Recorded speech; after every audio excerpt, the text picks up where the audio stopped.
Hello and welcome to N Focus, the first N Focus of the new year. We are coming to you this week from the town of Blomkist. I hope I'm pronouncing that correctly. I'm sure you'll tell me. Joining me, as always, is my co-host Rosalie. How are you doing on January of 2026? I know. Happy New Year. I'm as always. I'm very tired because it takes a while for my brain to go from like lovely little break to oh no, I have to do adult things again. Yeah. Yeah. And I've probably not had enough coffee today, to be fair, which doesn't help either. But other than that, I'm good. I had a lovely Christmas. I was spoiled rotten. Got some things that she'll find funny, which are very on brand, like a yellow submarine lamp and an official Jurassic Park Lost World Tamagotchi from Japan from the 90s, and lots of weird things like that. But it's good. I'm good. How are you this new year? I'm also very good. I was extremely tired in like the last week of December, which is just great because that's when a lot of things happen. So I took the first week of January off from as much as I possibly could, and I am refreshed and excited to get into more stuff on the 13th of January. Wow, that was quickly. That happened quickly. No, I'm good. You'll be happy to know that I got the Spider-Man 2 train Lego set for Christmas from my in-laws, and the tiny little Animal Crossing, like it's like the really cheap little set that's like Celeste from from Animal Crossing. She comes to like Okay. the bit of an island, and it was really cute. Have I made them yet? No. But that's because I'm doing up this room, and if I do a Lego set, like, where's it gonna go? Because things just disappear into the void in here. But I'm gonna like plan like a Spider-Man day because I have some of the Raimi films in 4K Blu-ray, and I was gonna put them on and make snacks, and then build the tiny train with the tiny Aunt May and Spider-Man. That sounds great. Yeah. Much to my shame, I suppose, I also still have a Lego set sitting around that I haven't built yet. I got it in April of last year, and I still have yet to build it. Oh, that's not like you. No, it really isn't. And no, I moved in 2023. Oh God. Wow. Every year 2024. Every year just meshes into one. Oh. It sure does. Oh my God. More on Lego later in the episode, by the way. Ooh.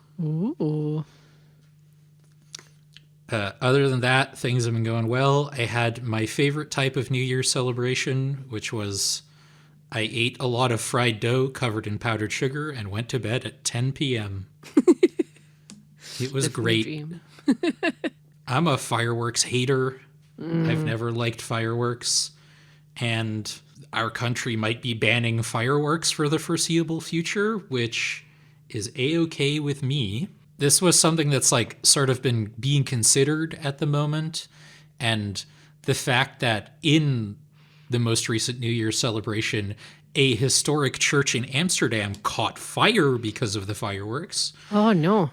I can imagine there being a lot more support for the fireworks ban in this coming year. But first we need to form an actual government, which we're pretty close to doing, which is great because we only had the elections in October. Yeah, I thought there was like a ban on public, like if you, outside of like special events, like bonfire night, which is a thing here, that they were banning them. But there's a person literally across the road who sets them off. But he doesn't for like, not just bonfire night, but for like when his team wins at football. And I'm God. like, and then you hear them go over my house. And there has been people who like, just like tiny bit fell off a firework and set someone's house on fire. And I'm like, go and not do that. Yeah. It's so scary. And the cat doesn't like it as well, which is not, No. it's just, no. I liked it when I was wee, but nah, I'm past it now. And there's just a lot of junk that gets left over that people don't clean up, Yeah. which is less the fault of the fireworks and more the fault of the people setting them off, I suppose. Yeah. But still, like, there's still fireworks remnants in my neighborhood, and it's, we're 2 weeks into January. That's not good. Before we get into the main part of our episode, I do want to remind everybody that we have a Patreon. That's patreon.com/gamepodular. If you want to send us some money to support what we do, keep some lights on, help pay for hosting, that kind of thing, you can. You don't have to, of course. It's important to take care of yourself first, as we say every time. Mm-hmm. But if you got some extra cash lying around and you want to send it our way, you can do so at either the Patreon or the Ko-fi page. I almost said Patreon again. ko-fi.com/gamepodular, probably. I really should memorize that one. It's only been like 6 months since I started interacting with it properly. We also have 2 YouTube channels. That's youtube.com/@gamepodular, which, if you are a subscriber to our YouTube channel, you might be listening to this podcast on right now. Hey, what's up?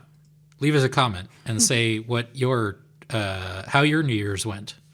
The other YouTube channel is youtube.com/gamepodular, or @gamepodular streams highlights. It's where we post VODs of our streams, which happen at our Twitch channel, twitch.tv/gamepodular.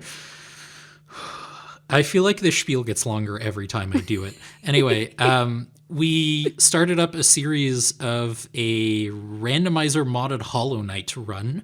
Seskra, who is like by far the biggest Hollow Knight fan of the 4 of us, installed a randomizer mod and a bunch of other mods into Hollow Knight and is playing it, and we're doing that on stream. Wow. And it's great. They didn't randomize literally everything, but they went far enough to randomize, like, the only attack you start with is the downward slash, so you can like pogo off the environments. Oh. You have to find the ability to attack to the left, to the right, and upwards in the game, like on the map. Uh-huh. Which is something that you only really do if you're really good at Hollow Knight, and Seskra is really good at Hollow Knight. I can't even play it normally. I got far, but I don't know. It's just not. I think we've talked about it before. It's just not my jam. Yeah. Which is fine. There's lots of jams that I like. I love a good strawberry jam. Raspberry is my jam. Oh, Yum nom nom. apricot as well. Ooh. Oh, there's my local grocery store does a strawberry and vanilla jam. Oh my god. That sounds amazing. It's so good. It's delicious. Jam aside, the next stream of that will be on Sunday, the 18th of January at 10 a.m. GMT. Check out your local time zone conversion for that. And come hang out. It's going to be fun. We're also planning on bringing the Luigi's Mansion playthrough back now that the busyness of December is gone and I have energy to do things again. We haven't, cards on the table, Scott and I haven't talked about it yet, but I'm going to send him a message about that this week. So expect to be seeing that again relatively soon. All right, with that out of the way, that took I think that genuinely took 5 minutes. I need to find a way to make this shorter. Let's go on to the news.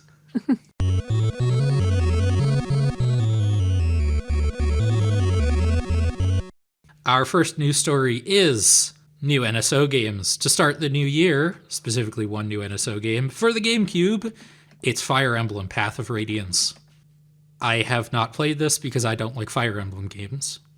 But I have found out that this is one of the most expensive GameCube games to get to buy secondhand.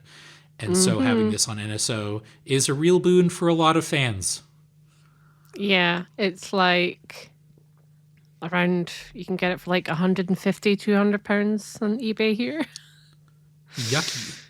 which is like, I guess its highest price is kind of similar to what like Rule of Rose and the PS2 is for now, to put it into perspective. So it's not good. But the game is good. I played it with my friend back in the day, and he never let me borrow it. And now I understand why. So but I don't like, it's one of those ones where I just would like watch him play and then got a shot off. It's not one that I've sat through and played through in its entirety. So it'll be cool. Especially because, you know, NSO has like save states and things. Yeah. Love that. So I'm excited. I'm sad that I'm probably never going to have it on my shelves that I finally put up for all my games, but you know, oh well. This could drive the price down a tiny bit, maybe. Exactly. Like now a lot of people who just want to play it have easier access to it, unless they don't own a Switch 2, I suppose, which would be more expensive. But the demand for it has probably gone down now that there is easier access to it. Oh yeah, definitely. So maybe that'll make the price go down as well. Yar. If you are a fan of Fire Emblem and have played this game, or are planning on playing this game, hit us up and tell us how it is. I, as previously mentioned, don't really like Fire Emblem games. Mostly just I'm not a big like turn-based tactics kind of guy. I prefer like real-time strategy, base building. You know, your Age of Empires, Command and Conquers. We've had this discussion. And B, weapon degradation can get in the bin. I hate it. I don't want it in my video games. And it is a common thread in Fire Emblem. Yeah. I can't even remember. Is there in Three Hopes? I can't Maybe, remember. I don't know. I haven't played. The last Fire Emblem game I played was the first one on 3DS. The one what Crom is from. Oh, yeah. Awakening? That sounds about right to me. Yeah, and there was the other two, which was like... Is it like Rebirth and something? No. Yes? No. I can't remember the names of those ones. Awakening was like the first 3DS one, I'm pretty sure. Yeah. I think Smith weapons in Three Hopes. I don't remember the I can't even say it. Degradation, like in Breath of the Wild, because I don't like that either. So I feel like I remember it, but maybe I'm wrong. But Three Hopes is it's very anime, so I also don't think you'd maybe like it so much. Like, there's bits where you have to like invite the characters to tea, and you can like pet them, and they go, "Oh," because I was on board until you said pet them. Then after that, I was like, I don't like that. The story is really good though. I swear. So I've heard. I promise. My sister-in-law is a huge fan of Three Houses. I don't know if she's played Three Hopes. Oh, am I getting the name wrong? My God. Well, here's the thing. I am like 90% sure Three Hopes is also a Fire Emblem game. Right. Three Hopes is the Dynasty Warrior one. It is Three Houses that I meant. My God. My brain really isn't awake right now. Oops. That's pretty easy mix-up to make, surely. Yeah. I can hear all the Fire Emblem fans being like, "How dare you?" Yeah, so Three Houses is good. Speaking of old games, we have a cool story here. Oh, this was a lot of fun to look up stuff about. After over 20 years, I practiced this. Navinosuke, the Yokai Buster, is finally coming out. Now, you might be saying, what is this game? I've never heard of it. And to that I say, hey, I was you a couple of days ago. So let me explain. It is a monster collecting RPG that was originally going to be made for the Game Boy Advance by the dev team behind the original Metal Slug. Ooh. It is now being rebuilt for the Nintendo Switch by the same team, now under the banner of Kohachi Studio, for release in early 2026. So that's this year, in Yay. case you forgot, I guess. According to a site called Automaton West, which is the Western arm of a site called Automaton that mostly does news about Japanese video games, the game was originally supposed to be designed around a GPS device that would be attached to the GBA during gameplay, as sort of like a proto Pokemon Go, I suppose. Yeah. But plans for the device sort of fell through very late in development. They did manage to restructure the game to a more, traditional monster collecting RPG that wouldn't be reliant on you having to physically be in locations. But for a reason that has not been made to the public, it never actually got to come out, which is a bummer because it is also the last game that team made together. Aw. And not being able to release it until, like I said, 20 years later, is a real drag. Mm-hmm.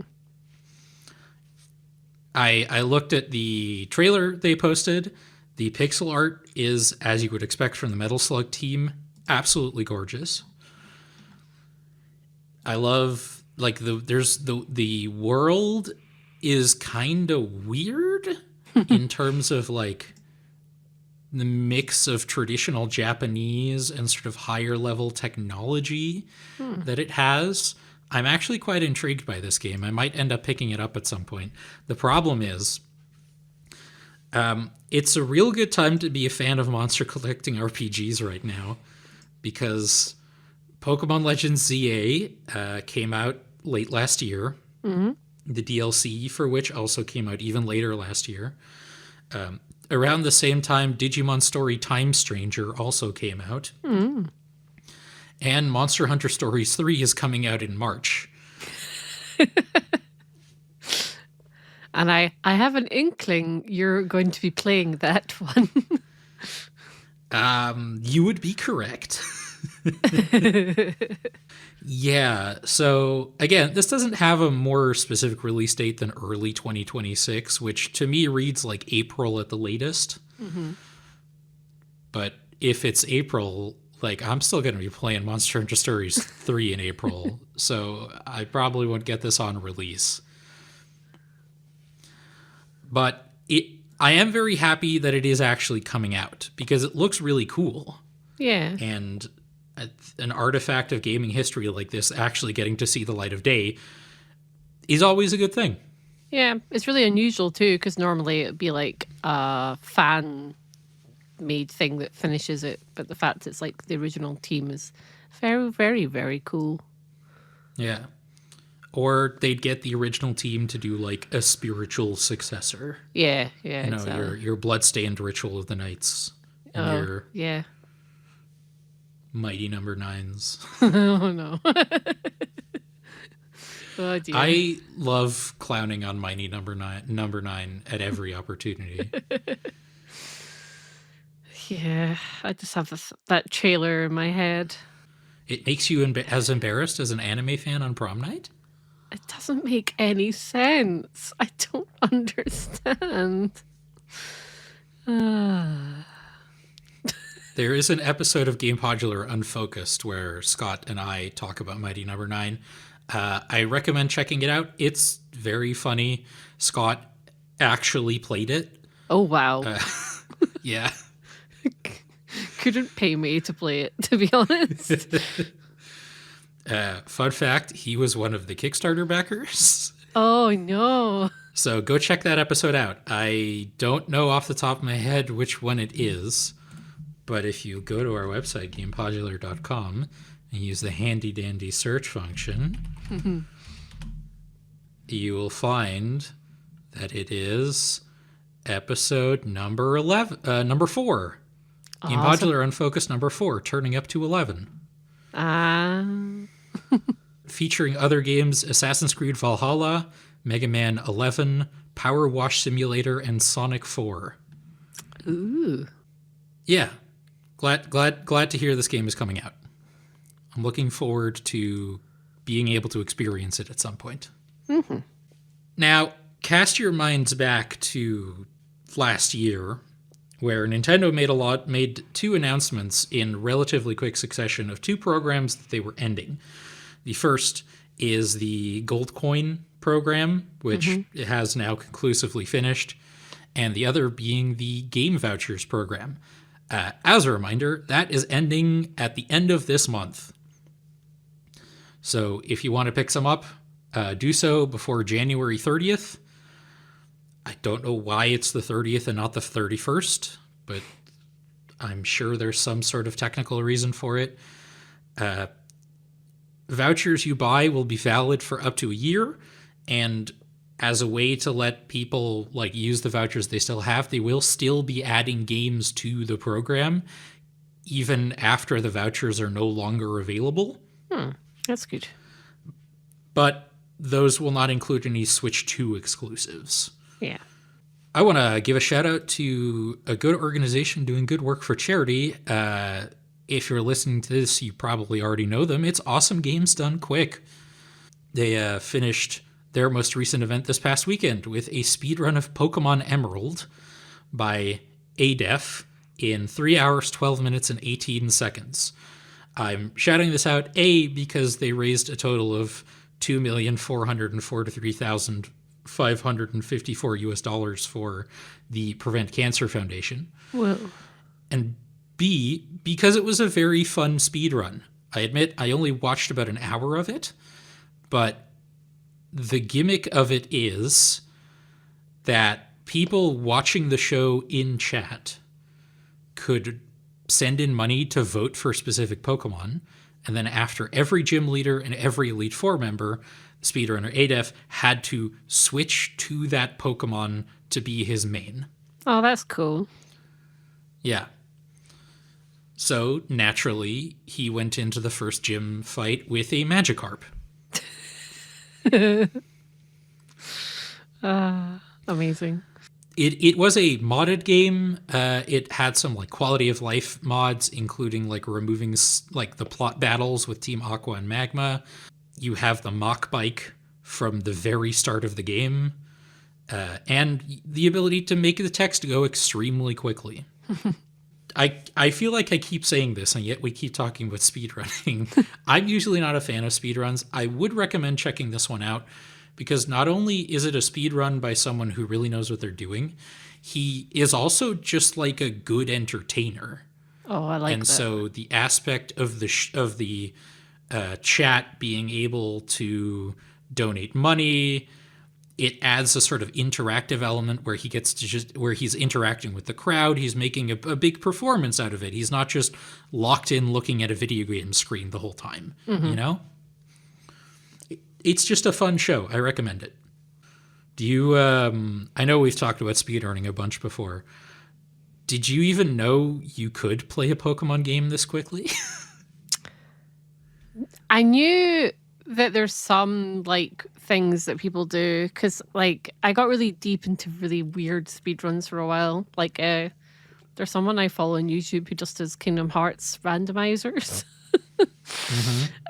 And just keeps redoing it, and I'm like, I can't look away. But I haven't like dived too much into the Pokemon stuff. I'm really basic. Normally watch Kingdom Hearts people and like history stuff with how people find like huge new skips and stuff, because I find it very interesting, because you kind of learn about the game development and how like these things are put together in order for the people to break them and do the things they're doing, and I find it really interesting.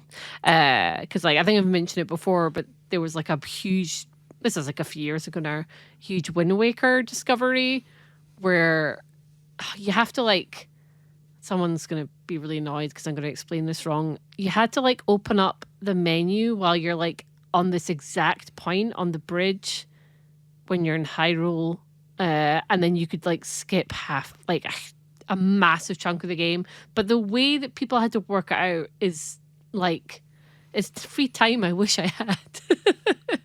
But it was so interesting because you learn when like, you then learn which bits of the game like load into what, and it's just I just think it's neat. And it's neater Yeah, when people can raise money for charities. exactly. Yeah. Yeah. Not to like take anything away from Awesome Games Done Quick, who are just a fantastic like organization who do great shows every year. I do also want to shout out Desert Bus. Oh yeah. As like a Loading Ready Run fan, I feel like Desert Bus just doesn't get the respect it really should. Like they also raise like over $1 million for charity every year for the past like they've hit over 1 million every year for the past I think 4 years. But they've Wow. been doing Desert Bus for like 16, maybe 18 years by now.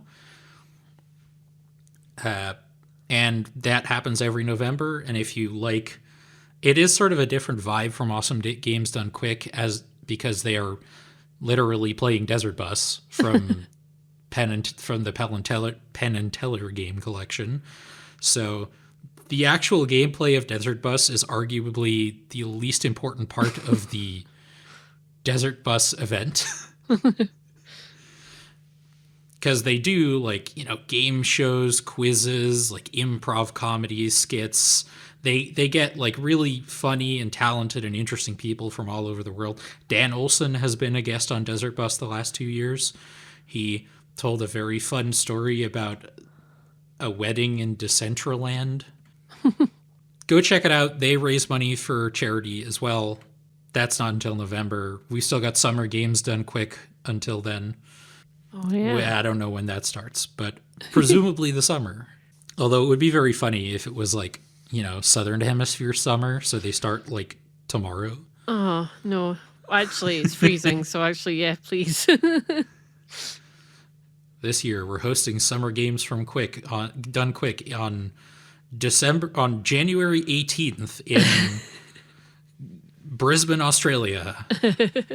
Speaking of Pokemon, hey, mentioned this earlier. The first sets in the LEGO collaboration with Pokemon have been revealed. There's an Eevee, a Pikachu with a Pokeball, and a box with a Charizard, Venusaur, and Blastoise in sort of like a diorama kind of. Not a diorama. It's just sort of like a set piece thing. It's got an environment. It looks really cool. There's also a box of Kanto gym badges that comes as a gift with a purchase of the 3 starters box. I'm not going to lie, I don't love these sets very much. I think the Eevee looks like, I just don't like that its head is just a cube. And the Pikachu, especially the head, just looks kind of goofy and bad. Like, the 3 starters box is the only one that I really like the look of. And even then, I'm not super wild about the Venusaur. I'm also not super wild about the price, which is €650. Yeah, it's £579.99 over here as well. Oof. And if you want the Kanto badges, like, say, one of the co-hosts of this podcast does, that really expensive set is the only way to get them. Or buy one off a reseller who apparently already have like pre-order listings on their eBay pages for Of course like they do. $200 to $300. I hate that too because there was one of the pre-order gifts in the past was like for the, I think it was the Simpsons Krusty Burger set, was like this little diorama of the Simpsons living room, and it's really cute. And I was like, oh, I would just buy that. Oh no, I can't. I have to buy this really expensive thing to get it. And it's like, Yeah. no, I don't wanna. I have 2 more criticisms of this drop that I didn't put in the notes, but I did think of earlier today. One, it is kind of unfortunate that there's nothing really for kids here. Yeah. Like, I guess you could argue that the Eevee is kind of for kids. Like, it's the cheapest one and it's got like actual a little bit of articulation, but these seem more like the for adults like display only Lego sets. Oh no, it is. The trailer was literally about millennials. Yeah, So it's definitely nostalgia. is. To be fair, on that part, I have a feeling they will make ones that are aimed at kids. Oh, for sure. They just probably knew that if they're going to charge that much, it would be the adult audience. It would like the adult audience that has no kids that will actually pay that money for it. Yeah. But it is a shame because I really always thought it'd be cool to get like minifigs based off of like all the gym leaders and trainers and things. I think I even Yeah. have like a bootleg Ash minifig that came in a gift someone got me once. And it'd be cool for them to do that because like think of how many like iconic like anime characters and gym leaders and like Team Rocket, like there's enough for you to merit those kind of blind bags, minifig blind bags that you get that have like a ton of characters. I would buy a lot of them. But yeah, the last time we like talked about this, when they announced that this crossover or this collaboration was happening, we theorized like, oh, what could they do? And we talked about like play sets of like the gyms with like minifigs and stuff that you could actually, do stuff with. yeah. I would like to see something a little more in that direction, because then you get like, the trainer minifigs to go with it. Like, yeah. Yeah, I bet. Obviously, like this is the first wave. We're going to be seeing more over the course of the year. I hope we also get stuff from beyond the first generation. Again, I know this was they really hammered the nostalgia button in the like announcement trailer, but honestly, like I am trying not to be mean about this, but there is a certain type of Pokemon fan who is convinced that Gen 1 is the only good one, who are extremely annoying and have kind of like put me off Gen 1 a little bit. That's sad. And like it also like my first proper Pokemon, we've talked about this on the podcast before, so I'll keep it brief. I didn't actually own a Pokemon game until Ruby and Sapphire. My first Pokemon game was Sapphire. And B, I didn't actually get to play a Gen 1 game properly until the remakes. I had like, I'd go to like a friend's house or like my cousin's house and be like, ooh, check out this Pokemon game. And I'd be like, cool, I don't know what's going on. Why does this tree come to life when I try to interact with it? That's a Sudowoodo. Cool. And so I don't have quite the nostalgia blinders for Gen 1 that a lot of other people do. Mm-hmm. So I would like to see more representation beyond Gen 1. Yeah, they probably will. It's just that, again, like all the marketing is very millennial focused because that's obviously the first generation that it was targeted for when it came out and outside of Japan. And that the easiest one to sell to them is just obviously going to be the most nostalgic one. For sure. Yeah, I think the Mega Bloks had a lot of stuff that wasn't first gen. So it'll definitely happen. I bet it'll just be the usual of like, we'll see how, they'll do all their marketing studies and all sorts after all these sell and then decide what to do next, blah, de blah, de blah. I am interested to see if there's plans for any of the future stuff to be involved with the smart brick that they revealed at CES this year. That would be cool. Yeah, because it can, like, you pop it on, it's using like QR codes and things. It's similar tech to the interactive Mario, Luigi, and Peach ones you get. But like popping it on a X-Wing made like sound effects. And I was like, oh, it'd be cool if like there was like add-ons so that you popped it on this Charizard and he made noises and things. That would be pretty cool. They probably have thought of that. So I would be surprised if that comes, but I'd be curious to see how they'd like implement it. It'll be more expensive for sure, but whatever. Yeah. That'd be sick. Yeah. Yeah. Like maybe played like some of the sound effects from the games, like do, like the battle sound effect, the diddly diddly diddly diddly.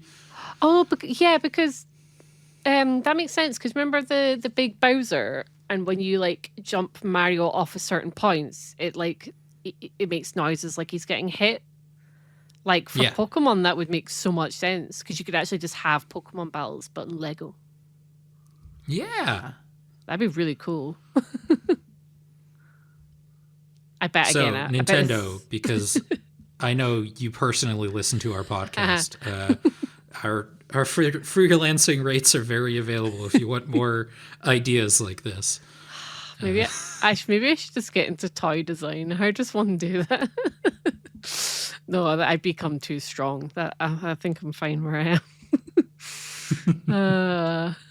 Hey, the first alternate colors for the Joy-Con 2s have been revealed. They're light purple and light green, kind of like a almost pastel-y sort of seafoam take on purple and green. I do really like the colors. I do think it is kind of a pity that the Switch 2 Joy-Cons, the Joy-Con 2s, don't actually show a lot of the colors on the controller. Fortunately, noted Rascals D brand have come up with a solution. They are a accessories manufacturer, and they, like, the same day or the next day announced that they had, I believe they call them just skins, that you can stick to the Joy-Cons that they have, quote, painstakingly color matched, end quote, to the new colors so that you can make your whole Joy-Con that color. Because, and I am directly quoting their website here, D-Brand does what Nintendo don't. They're currently up for pre-order for $19.95 US dollars.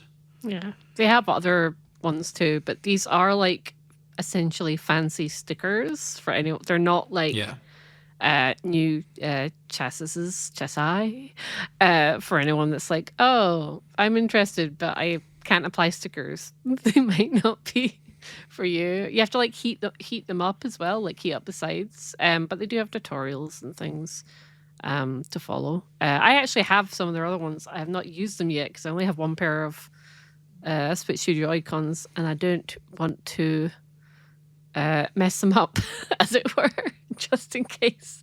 The fear is real. But I might just buy these new color ones because I need an extra pair anyway.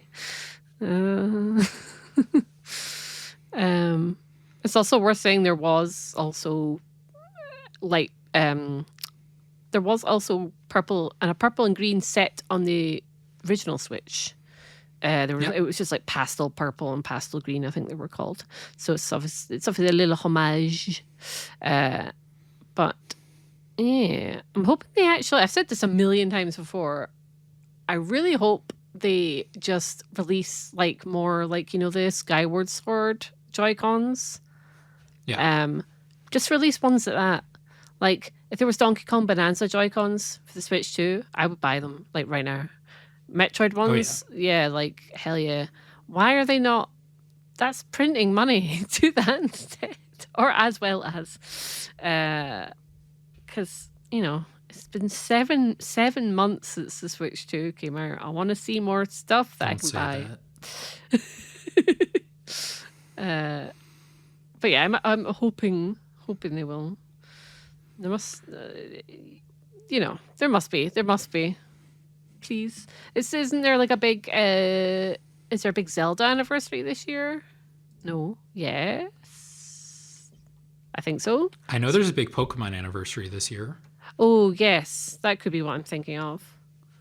Because again, Pokemon Joy-Cons, that would be cool. Yeah. You can get like officially licensed ones that are like by Hori that were like the alternatives, but they're not the same. I want official ones. Give me all the things. Mm-hmm. And our last news story, this also took a lot of work, so bear with us. Nintendo last week caught some flack for an advertisement photo for Mario plush toys.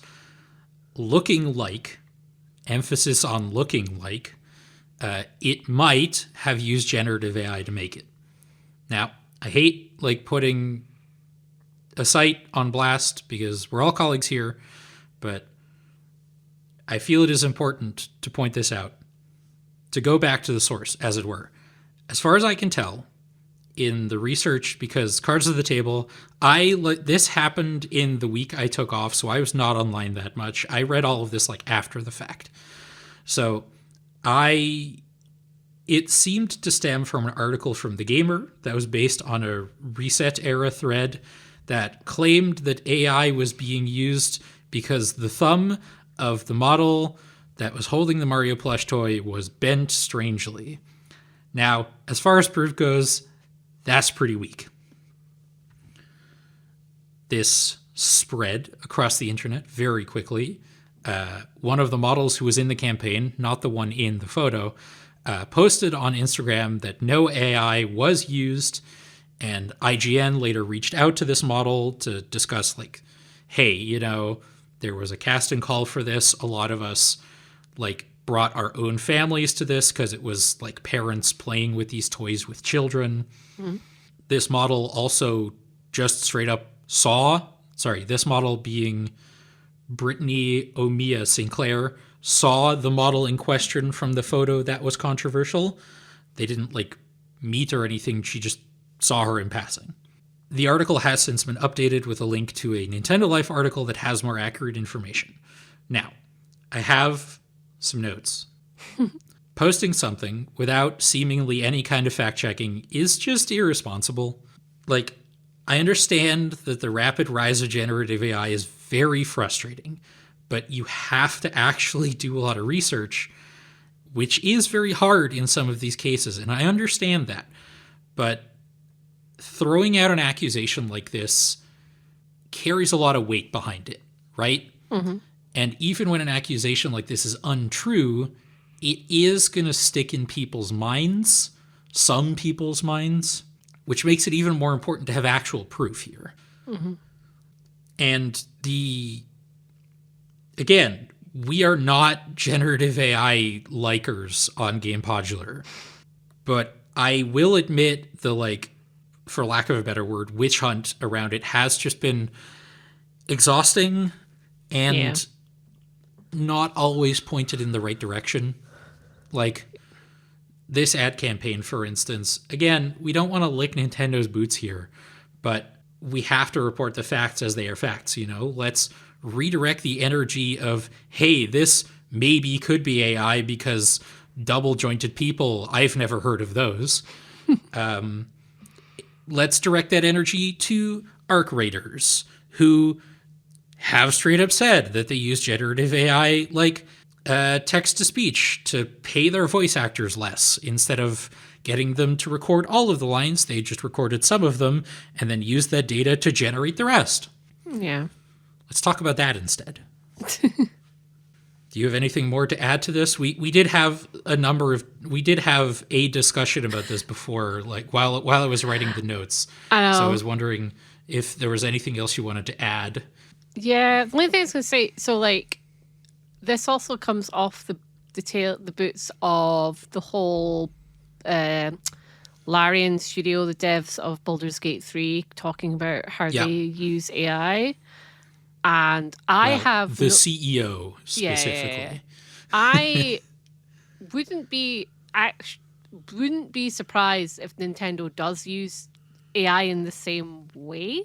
And in fact, I wouldn't be surprised if every single major game studio is right now, but they don't tell, like, for concept art and stuff, but obviously they're not sharing that, and you don't see it in the end product. I have, like, massive CEO corporations everywhere is using it. I don't know anybody who works at a company that isn't being forced to use it in some shape or form, depressingly. But it just looked like dodgy Photoshop to me as well. It's also just knowing, like, there's ways to be, like, to bring attention to that they could be in a way, in a headline and in a write-up that would still make people read it. Because I'm pretty sure there were some outlets that had headlines that were like, something is not quite right about these Super Mario marketing images. And that encourages people to read it, but you're not saying this is using this when it's not something that factually to be correct. There are ways to go about it. Also, I will say these weren't for. It wasn't advertising for plush toys. It was for the first official line of Baby Mario products, including clothes. Just in case anyone's like, Okay. well, actually, because it is actually pretty Yeah. cool. Because there's like onesies, and there's a wooden block set, which are actually amiibos. It's actually really I cool. I brought up for clarification, not to you because I'm pretty sure you know this, but to the general audience. I brought up the plush toys specifically because the one photo that was controversial Yeah, yeah, was of a plush toy. yeah, yeah. But you're absolutely right that it was not just plush toys. Yeah, it's actually a really cute line. Although annoyingly, it's like exclusive to the Nintendo physical stores in Japan and the two in America. And I'm like, why can't I buy these online? That's not fair. Not that I know any babies. but it's more like I really want the amiibo blocks because they're really pretty and as a like just in case. So but I don't know, maybe they'll end up in the other online stores at some point. But yeah, Here's hoping. it was like it was an eye-rolling situation to see all the because like bad Photoshop still happens. Let us not forget the oh god, what's she called? I should know because I live in the UK, but I really hate the monarchy. The oh my god, what's her name? Who are you? I was going to say who are you thinking of, but that would require you to tell me her name, which you currently can't think of. Prince William's wife. Oh no. I know. What the hell? It's totally gone out of my. I'm gonna have to look it up. This is really bad. Oh no, I don't want to look up that one. No. Kate. Kate. Yeah. Yeah. Kate Middleton. Yes.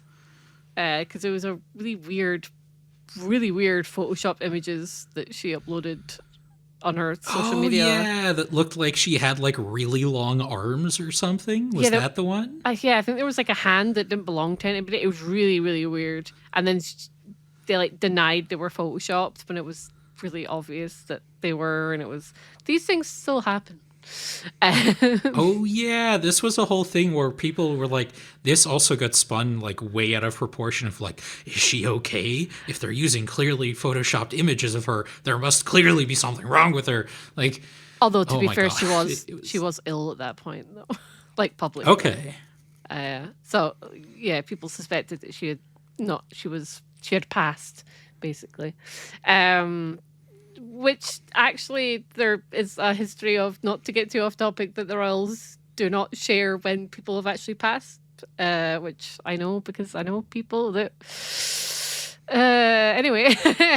But yeah, so these weird Photoshop things can happen. The thumb was weird and her teeth in the model was weird, but to me it didn't it didn't read like AI to me. It definitely read like just bizarre editing. And also, like, as much as I do think they might, they wouldn't. I can't imagine Nintendo would take the bad publicity. It just doesn't seem like they're very careful about that kind of thing. So I did think it was unusual. The thing that makes this kind of thing frustrating as well is it is very hard. Like, there are some ways to tell whether or at least to have a decent chance of telling whether or not a photorealistic picture is generated with AI. But those methods are becoming less reliable. Like usually, like previously you could just like count the fingers on people, but that's been ironed out now, Yeah. And there's always the question of, okay, is it like weirdly blurry because it was generative AI, or is this just JPEG artifacting? And it is becoming harder and harder to tell, and that's why I think it is more and more important to actually do like research and reach out to people. Like, as far as I could tell, IGN were the first people to actually reach out to Nintendo to ask. Yeah. After this already blew up. Also, like, I saw this mentioned online and I'm like, I can't unthink it. That like a lot of the people who spend their time going, that's AI, that's AI. Oh, that's awful, you're using AI. Do those people, which you should still, when it is appropriate, call it out. But do those same people still buy art from local artists? When they can? Do they support independent games? Do they, with the same amount of energy?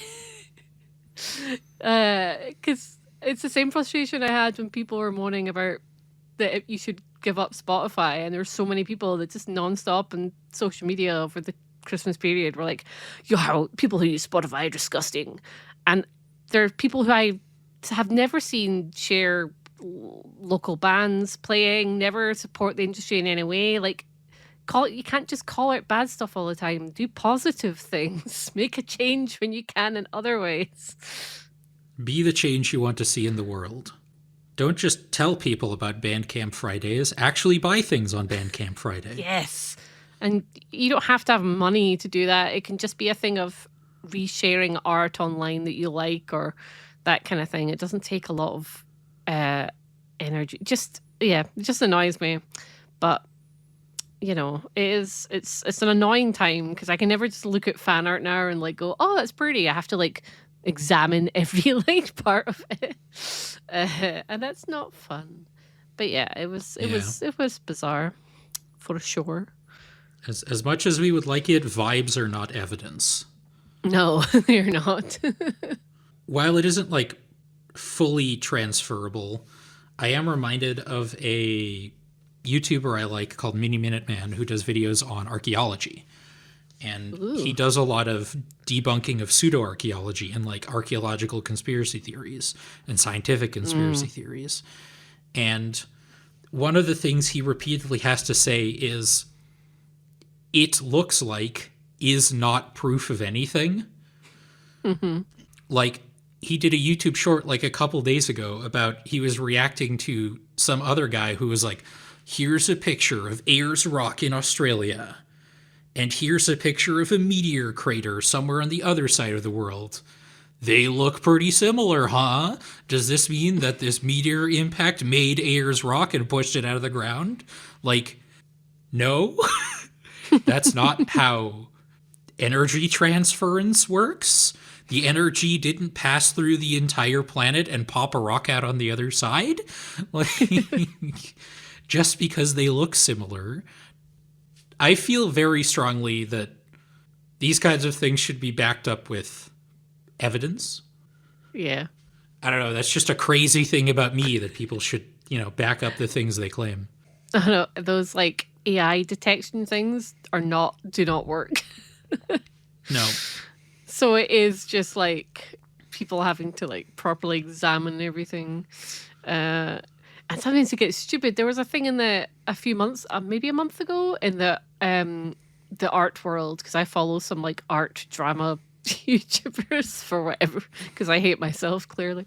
And one of them, people were getting accused because they have tangents in their art, and that's kind of just when like two lines kind of don't kind of unify when they kind of go together. Like something could be in the background, and the foreground, and they just don't stand out as well. But that can just happen if you're just not a professional artist. So like, yeah, all my art has those. So it's like, it's just silly. Maybe we shouldn't put this story last, because this is like, I'm actually kind of worked up about this now. It is such a frustrating and complicated issue, and on the other hand, it's actually not all that complicated.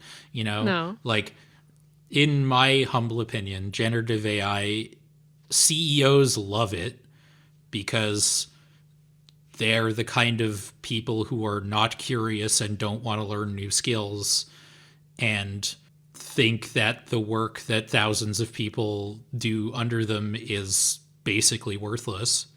And so, of course, this thing that makes terrible stuff appeals to them because it means they can fire people.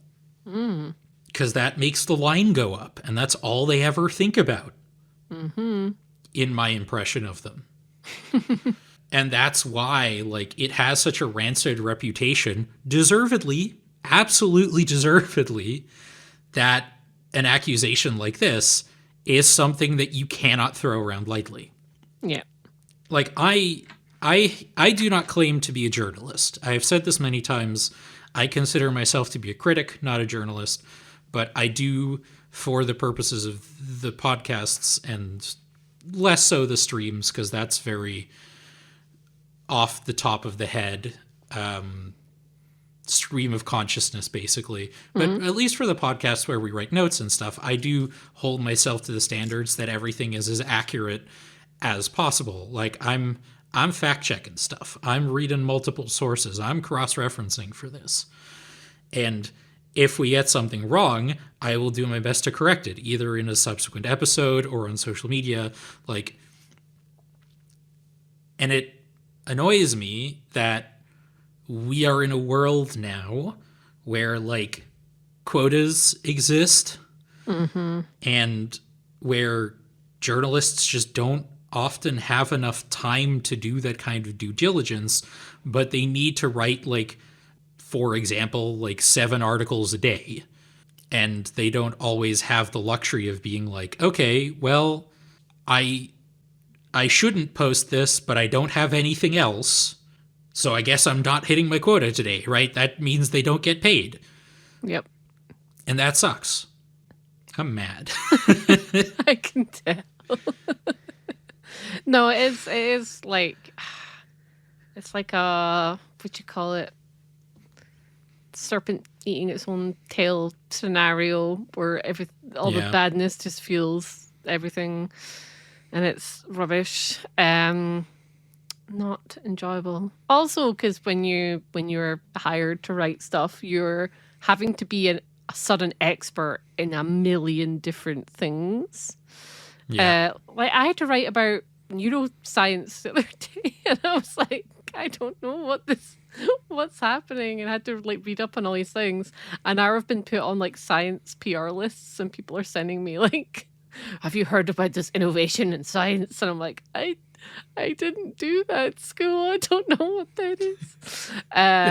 So, and you have to do that in a short amount of time. So I wish more people knew what it was like, because maybe the world would be a better place. But you know what? There's not enough writers now for people to even want to bother to learn, as depressing as that is. And AI is one of the reasons for that. And that's why I do hate it. Because this is our first recording in the new year. Hey, everybody, whenever you Google something, please do not read the AI overview. I am begging of you, because they just steal information that really people have, like, worked really hard to write, or they just say things that's factually incorrect, and you can hurt yourself. So please, like, I know it takes an extra time to wade through things, but just, like, please click on links, give people views, keep them in jobs, pretty please. Because there's nothing worse when I search something I've written and it's like, Google overview, Rosalie says that this is great, and I'm like, cool. Thanks, Google. Thank you. Click on things, read things. You don't have to be so fast. Like, take your time. It might take a while. Or, if you have a site that you like bookmark it and make an effort to, like, look at their other things, so you're not even having to deal with search results in the first place. But yeah. And if you've got extra money lying around, just straight up support them if they do that. Yes. Like, Video Games Chronicle is a site I use a lot for researching stories for this. I support them on Patreon these days, like, straight up, because they're a very group of very skilled writers, and I want to see them continue, and so I'm directly giving them money for it. Yeah, and support. You can also do that as patreon.com/GamePodular. And support non-indie people too, because we need to pay bills, please. Exactly. No bias here. All right, let's switch gears to something hopefully more positive, to what we have been playing. I believe that you have been playing Discounty. Yeah. I think we talked about it in a previous episode during like a direct, like an indie direct showcase, maybe. It did sound familiar when you messaged me about it on Discord. Yeah. I did not go back and check, No, I should have. admittedly, but we did cover a lot of live streams last Yes. year, as you would have known from our last episode, where that was a quiz question. Yeah. Oh my god. But yeah, it's it's an indie game. It is basically, it has like really cute sprite artwork. It's very in the vein of as what game isn't there of Stardew Valley, or at least it's What? trying to be. And I don't know why I played it originally. It might have been on the winter Steam sale or the one just before that. So I did play it on Steam, FYI, but it is on the Nintendo eShop. But yeah, it's like you basically it's kind of like, what if the plot line in Stardew Valley where you work for the corporation, like what if that was just the game, but not as good? Because it feels very unfinished. So you start, your family member wants you to come and help them run this shop called Discounty, and it is very cute because when you get the shop, like you actually have to like stock all the shelves, and you have to actually order in the things from like from a company, and then you have to like physically like lay them out in like little baskets in the shop, and you pick where the baskets go, and then when you check out, you get like a list of all the prices. And so if someone's like, "Oh, I want some milk," and it's 10, but they get 3, you have there's a little calculator that pops up, and you have to do like 10 times 3. Eventually you do get an easier thing. You get like a little scanner, and there's a quality of life thing they added, so you can use that from the get-go, which is nice. And it's really cute because it's that's kind of like the therapeutic aspect, like the kind of the farming equivalent. And it's very fun, and sometimes you have to clean up like little dirt on the floor, and arranging like statues near certain products will make them more alluring, like a cow statue near the dairy products and things. And if you take too long to scan people's items, they get angry at you, and at the end you get like a run through of how much money you made and what people were buying, and the footfall for the shop, like, which is very like when I was playing it, my partner leaned over, he's like works in retail, and he was like, "I can't play that game. It would just give me PTSD," because he literally works in a giant supermarket. And so it's all these terms, and I'm like, oh, maybe that's the only reason I can play it now, is because I'm not like doing that anymore. And that aspect is really cute and cool. And like when you sell certain things, you get like, there's like a loyalty scheme, and you get points, and you can like put that towards a new item, like, oh, you've unlocked bread, yay. The weak point is like the story. It's like there, but not really. I assumed, because so like the townspeople start hating you because you're like while you open a shop, it's not like a family owned thing. It's like it's part of like a corporation. And all the nearby, all the stores in the town are closed down. And so it's very much a kind of like, it feels like, oh, is this going to be like an anti-capitalism thing? Is it going to end up that, we make like what do you call them when it's like a big event where lots of farmers sell all their food and stuff? What's that called again? A market? Yeah, like a fresh market. I forget what it's, food market? I thought that would be... I would call it a farmer's market. Farmer's market, that's what it is, yeah. I thought it was leaning towards that, like corporations bad, like local produce good. But it doesn't go there. It's very bizarre. You do like make like trade deals with certain people. There's like the fisherman, and you can sell his products, and then the more you do, the more points you unlock, and then you can buy more off of him. But then like weird things start happening where the sea turns like a weird color, and you have to find out why, and there's fog in the forest, and people think it's because of this like evil corporate lady. But spoilers, they make it very much you townspeople are at fault. And it was really it gets really weird, and I'm like, but it's like the message wasn't like, it doesn't feel very solid, and it just, and then also you can buy items to decorate your shop, and to decorate you get, your family member makes you live in like a caravan in their back garden for some reason. But there's all these like, Okay. there's like empty houses, and like the buildings that are like gone. I assumed, oh, do you expand your shop and do you earn enough money to buy the other buildings, and you can buy yourself a house that you can buy all these, because there's a load of decorations you can put in your tiny caravan.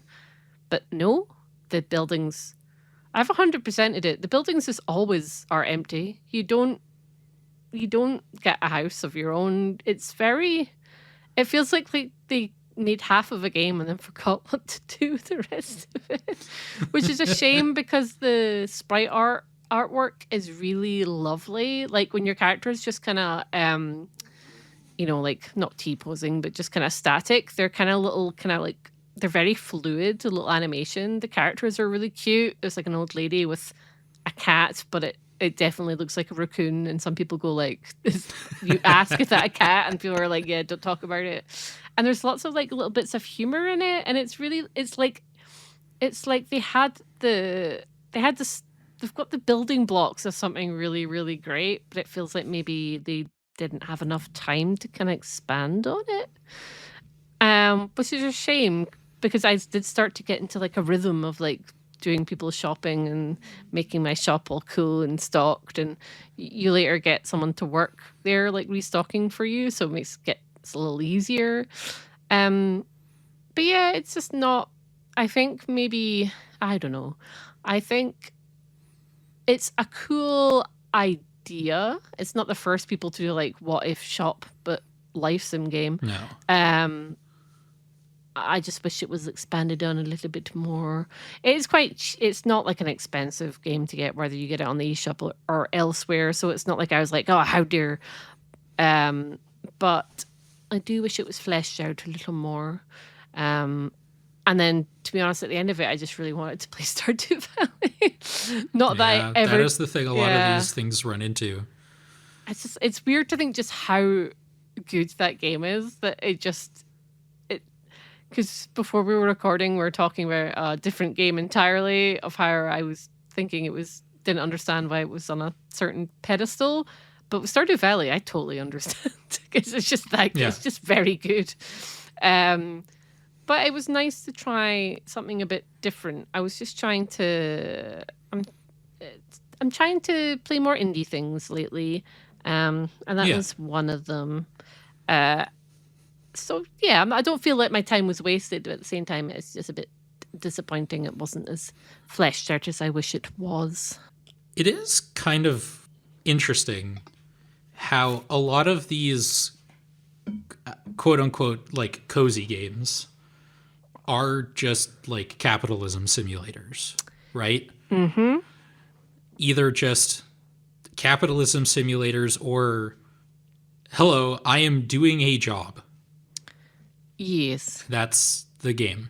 Like a couple of months ago, I wish I could remember what this game was called, but there was a game that a few people I follow talked about that was just, you are TSA. And that's the game. Oh, I have seen that. Where it was like, it had all basically the same mechanics as Papers, Please, but just played it 100% straight, didn't have any of the insightful social commentary of Papers, Please. Yeah. And that's a bit weird. It is. I can't remember who it is now, but someone did write a really interesting piece about the kind of, that exact thing of why cozy kind of equals kind of right-leaning messages and things, and I'm like, no, it totally does, and that's painful. But then that's why I like Stardew Valley, because I've never done the siding with the corporation part of it, even though I have like 10, 20 playthroughs, because I just can't bring myself to do it. And I do like that a lot of the people are, it takes a while to build friendships and things, and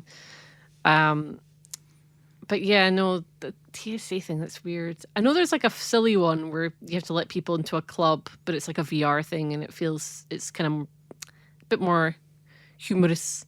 Because I saw like a Glaswegian streamer playing it and it was very funny. But yeah, that is weird. I got that Fields of Mystria one, but I never put enough time into it. I feel like that's meant to be very, very good. And I like the sprite art because it's quite classic 90s SNES anime game looks. So I'll need to see what that's like as well at some point. And play it's one of my backlog games, and as you all know, it's my backlog's a bit ridiculous, so I'll get to it eventually. My other question for you is, have you ever played Reciteer? No. Because you were describing Discounty and the way like the shop management works, and it reminded me a lot of Reciteer. Reciteer is, I really hope I'm pronouncing it correctly. Fun fact, the first game I ever bought on Steam. Ah. It's Reciteer, an item shop's tale. It is a game where you run like a fantasy item shop. And it also deals with like, you have to pick which items to put where and look at foot traffic and ring people up and that kind of thing. But you also just like go into a dungeon to collect the stuff that you then sell in your item shop. So there is also an action RPG aspect to it. I'm just looking at it now. That does seem like something I would like. Yeah, it's cool, right? It's from 2010. Oh, God. Because I did start Rune Factory 4 because I was literally like, do I have any other games that are similar but different to like, a like farmer sim thing? And this looks really cute. Yeah. That's going on my watch list or wish list, I should say. Let's see. It is unsupported on Steam Deck, unfortunately. That's fine. I've got my fancy, well, I'll say fancy. I have my much better PC now. Excellent. Although I do have the urge to play the original Sims, and that might put me in a hole, but we'll see. Oh, that's really cute. Also, some things that say it's not supported, it totally is. They just haven't checked in a while. Yeah.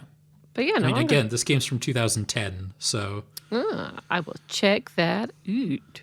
Ooh. Yeah. It's got cute anime artwork, so you know that I will probably like it. Yeah. All right, now we're going to go to the part of the show where we talk about what we're going to be playing in the near future.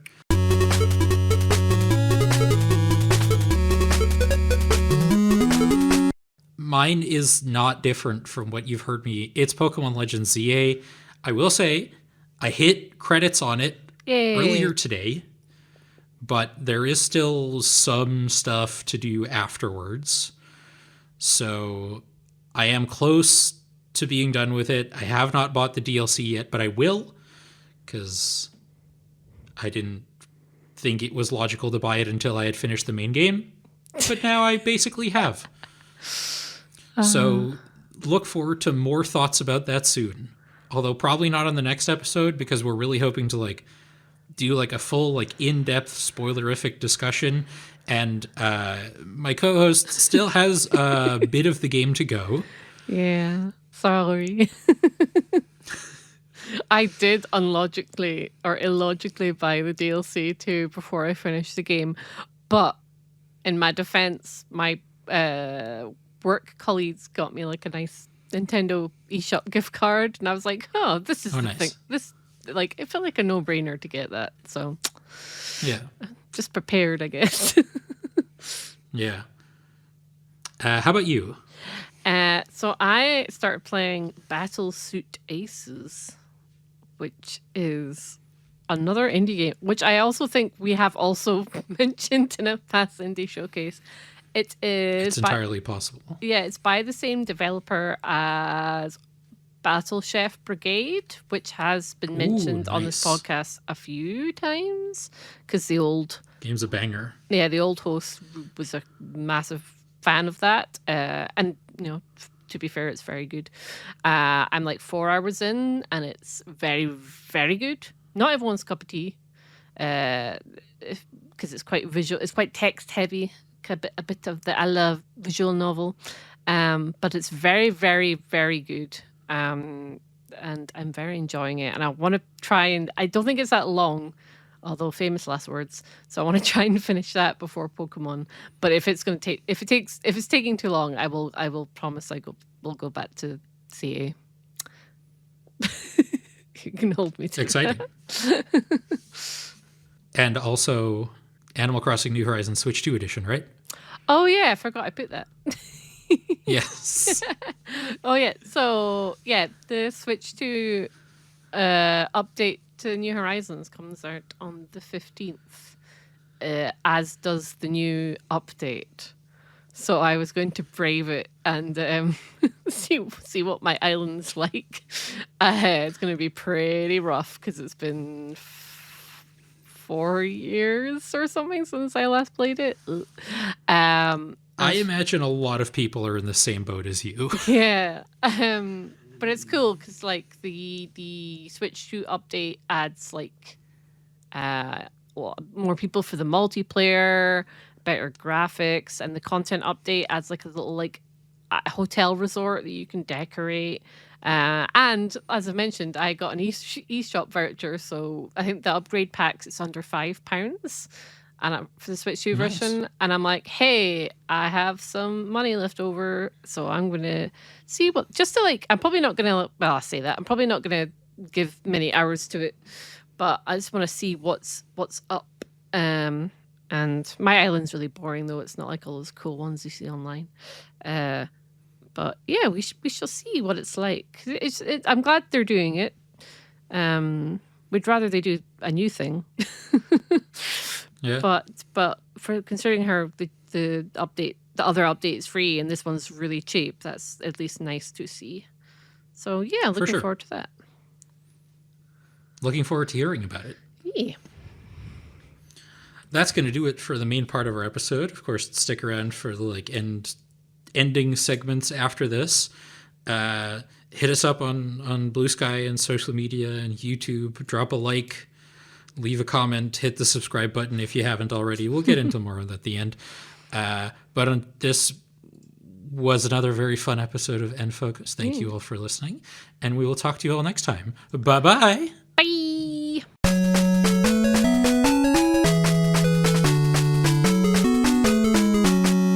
Hey everybody, Hilke here. I just wanted to say thank you for listening to the first End Focus of 2026. I hope you all had a happy new year and a merry everything that happened in December. It was so tiring, but I'm glad to be back doing stuff. If you did enjoy this episode, please leave us a review on iTunes. It really helps us get noticed. Also, please tell your friends if you think they'd be interested. Word of mouth really helps too. You can also listen and subscribe on Spotify and other podcast services, whatever you want, and YouTube. If you are listening on YouTube, be sure to like, comment, and subscribe. And be sure to check out our sister show, Game Podular Unfocused.